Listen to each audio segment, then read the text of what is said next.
Voilà, si tu crois dans ton cœur, le rôle du cœur, c'est de croire. Et le mot croire veut dire que je reconnais premièrement qui je suis, mon identité. Je suis pécheur, séparé de Dieu. Le mot croire veut dire je me tourne vers Jésus et je dis j'accepte ce que tu as fait pour moi. Croire veut dire maintenant je t'invite dans ma vie.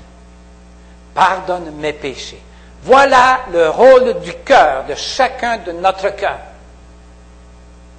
Voilà ce que cela veut dire, croire. C'est de dire oui à Jésus-Christ. Et si tu ne l'as pas encore fait, c'est le moment. Il est écrit, ne remets pas demain, ne tarde pas, parce qu'on ne sait pas ce qui va arriver demain. Et l'invitation de Jésus est aujourd'hui. Si tu entends sa voix, ne te raidis pas, ne résiste pas, mais ouvre-toi à Jésus-Christ. Voilà, croire. Et le rôle de la bouche, c'est de le dire. Vous vous souvenez dans Jean chapitre 9, pauvre monsieur, c'était un homme qui est né aveugle, vous vous souvenez? Et puis, il voulait tellement voir. Il a entendu parler de Jésus et là, il a tout fait pour rencontrer Jésus. Et c'est un petit peu, je trouve un petit peu humoriste, que Jésus lui dit, que veux-tu que je te fasse? Ben là. Mais il voulait rendre responsable cet homme. Il dit, je veux voir. Je veux voir. Et Dieu l'a guéri. Jésus l'a guéri. Et là, il était tout content, mais il n'y avait pas, malheureusement, il n'était pas passé par le séminaire. Il n'y a pas eu de cours en préparation au baptême. Puis là, on nous posait des questions, mais qui t'a guéri? Celui qui t'a guéri, il l'a fait le jour du sabbat, c'est un pécheur. Mais à un moment donné, le pauvre homme, il dit, écoutez, je ne sais pas là, moi je ne sais pas, mais je sais une chose. Une chose, je sais. J'étais aveugle, maintenant je vois. Voilà. Et c'est le message. C'est le message. On n'a pas à connaître l'Écriture de part en d'autre, mais de connaître la personne de Jésus-Christ. Et de dire à l'autre personne, écoute, je ne sais pas là exactement, mais je sais une chose. Je sais une chose. C'est que Dieu m'a libéré. Je suis libre à cause de Jésus-Christ. Et voilà le message. Voilà le message que nous annonçons, que nous avons. Si dans ton cœur tu crois et si tu confesses de ta bouche, tu seras sauvé. Mais là, je me suis perdu. Okay. Il est à noter que le cœur et la bouche sont inséparables. Est-ce que vous avez remarqué ça? On ne peut pas les séparer. Les deux vont ensemble. Et la bouche confesse ce que le cœur croit. Et qu'est-ce que nous croyons? Jésus-Christ est ressuscité des morts et vient justifier, soutenir tout ce qu'il a accompli dans sa vie, dans sa mort et dans ses résurrections. Jésus est vivant et il est Seigneur. Voilà qui est Jésus. Nous avons vu ce matin qui est Jésus. C'est lui, c'est Dieu. Nous ne pouvons pas déclarer ou confesser un autre message.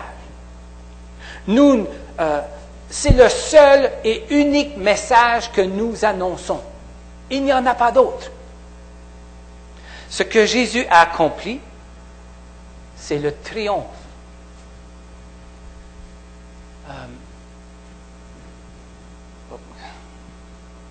Le triomphe, il a triomphé sur notre culpabilité, il a triomphé sur notre condamnation, sur notre mort, sur Satan et l'enfer.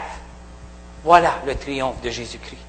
C'est pourquoi Dieu l'a élevé à la plus haute place et lui a donné le nom qui est au-dessus de tout nom, pour qu'au nom de Jésus, tout être s'agenouille dans les cieux, sur la terre et jusque sous la terre, et que chacun déclare « Jésus-Christ est le Seigneur à la gloire de Dieu le Père. » Amen. Voilà le message. Et voilà notre attitude devant Dieu. Philippiens, chapitre 2, les versets 9 à 11, comme j'ai indiqué tout à l'heure. Dieu appelle tous les êtres humains à venir à lui pour recevoir la vie éternelle, en croyant de tout son cœur et en l'exprimant publiquement. de sa bouche. Mais vite, alors Dieu aussi invite tous les êtres humains. Donc, tout être humain peut faire appel à Dieu. Mais aussi, Dieu invite tous les êtres humains. Et le mot appeler, après le mot appeler, il y a le mot tous qui suit. Alors, nous les non-juifs sommes inclus dans le peuple de Dieu parce que Dieu fait appel à tous, sans distinction. Ceci est clairement indiqué dans les versets 11, 12 et 13. Vous voyez, j'ai mis en gras là, par exemple, verset 11, celui qui met en lui sa confiance. Celui. Verset 12, car tous. Verset 13, tous, tous, tous. Dieu appelle tous, tout être humain, sans exception. Donc, l'apôtre Paul écrit aux chrétiens de Galate, il n'y a donc plus de différence entre les juifs et les non-juifs, esclaves, hommes libres, hommes et femmes, unis à Jésus-Christ, vous êtes tous un. Unis à Christ, nous formons une unité, un corps, qui est l'Église de Jésus-Christ. Et troisièmement, je vais sauter un petit peu, les richesses de la gloire de Jésus-Christ sont à tous ceux et celles qui croient. Il nous donne, voilà, tout. Toutes ces richesses nous appartiennent. Les barrières qui nous divisent sont éliminées. La vie éternelle nous est accordée par grâce, gratuitement. Il n'y a plus de condamnation qui pèse sur nous. Plus de condamnation à l'homme ou à la femme qui appartient à Jésus-Christ. Et Dieu nous déclare non coupables en Jésus-Christ. Et c'est ce message que nous annonçons. C'est ce message. Qu'est-ce qu'on va dire aux gens? Simple. Je ne sais pas exactement, mais je sais une chose. Et cette chose, vous la partagez. Mais qu'est-ce que c'est? C'est la vie que j'ai en Jésus-Christ. Une vie nouvelle. Oui, c'est vrai que j'ai des journées difficiles. Oui, c'est vrai que la vie n'est pas facile. Oui, c'est vrai. Mais je sais une chose. J'étais aveugle.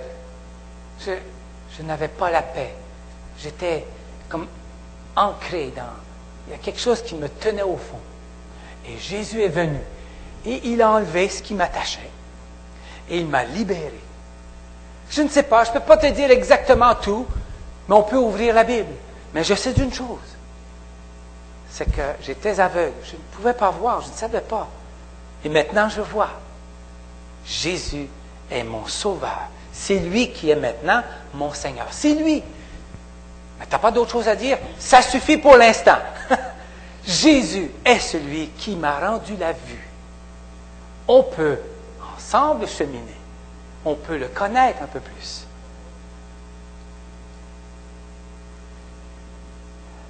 C'est ce message que nous annonçons. Il ne peut pas être modifié. On ne peut pas changer des éléments de son message, au risque d'éliminer toute la puissance de sa parole. Ce message est aussi assez puissant pour pénétrer le cœur de toute personne à qui nous nous adressons. Ce message est assez puissant pour transformer la vie de la personne qui est devant toi et à qui tu lui dis, Jésus t'aime, Jésus veut te pardonner, Jésus désire te donner la vie, Jésus désire de te rendre la vue, je ne sais pas.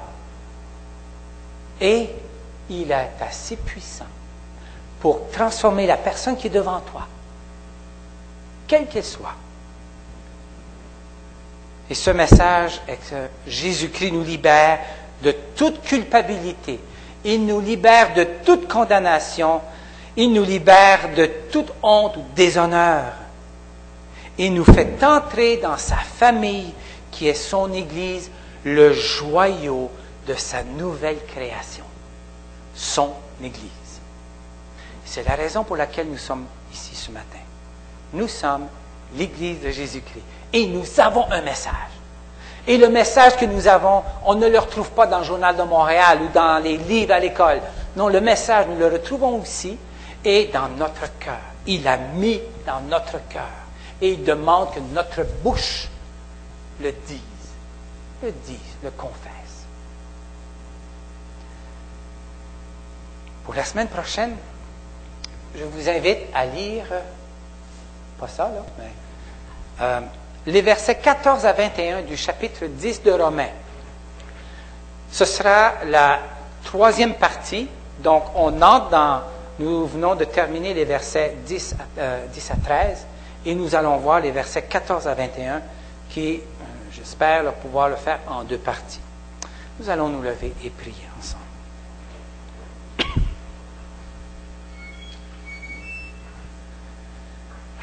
Seigneur Jésus, nous voulons te remercier parce que tu as complètement éliminé toute barrière ethnique, toute barrière nationale, toute barrière, peu importe qu'elle soit, et tu as fait de nous un peuple. Et Seigneur, tu nous appelles maintenant à tout simplement annoncer ce message.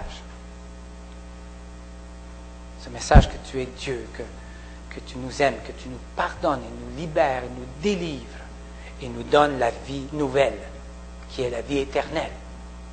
Aide-nous, Seigneur, à tout simplement le dire, le confesser de notre bouche, car c'est dans le nom de Jésus que nous le prions.